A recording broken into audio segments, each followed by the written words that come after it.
you have people, the average person in America makes 52,000 or less. So we're gonna put 52, and I call this scarcity. You have enough that you're not starving to death, but money's always tight, you know?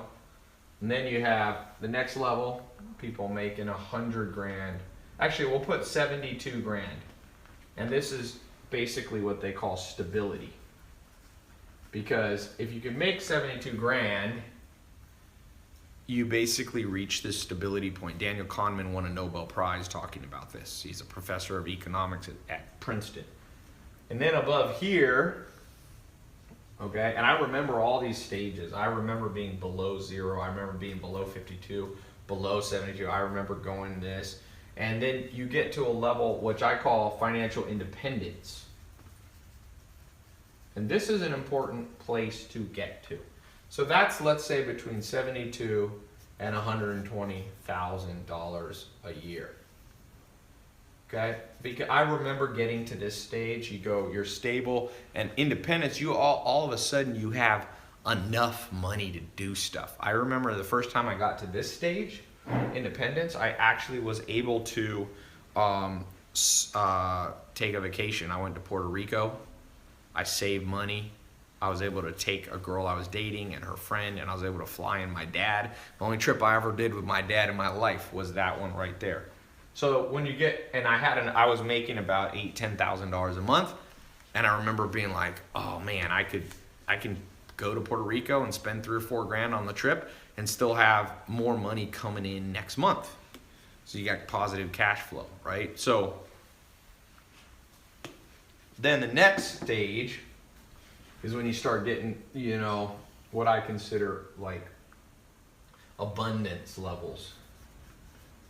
And that's between $120,000 and $450,000 a year. If you go on the IRS website of the US, they publish this publicly, that if you make about $450,000 a year, you are in the top 1%. I'm sorry, the top 99.9999999%. So you're in the 0.00001 of the whole world. Very few people in this world make over $450,000 a year. So if you're at that level, you're in massive abundance. If you make $450,000, you can buy whatever car you want. Your bank will give you a loan for just about any house you could reasonably want. You can buy a multi-million-dollar house. You can do all that, right? You'll get credit. Credit cards will be sending you letters all the time. You won't quite get an Amex Black card at this point, but you'll be doing well. And then up here above, between, when you start, let's say, hitting $450,000 to $1 million a year, I call this, you start becoming wealthy. And then up here, we'll just call this the crazy level. And that's when you're making $1 million to, let's say, $1 billion, right? So a lot of you got to try to get here very fast. So if you're here, you got to try to jump up. Once you're here, just try to move up one stage at a time. You don't even have to go to crazy mode. Most people are never going to get to crazy mode. You don't even have to go to wealthy mode. You don't even have to go to abundance mode. The sweet spot is these two right here.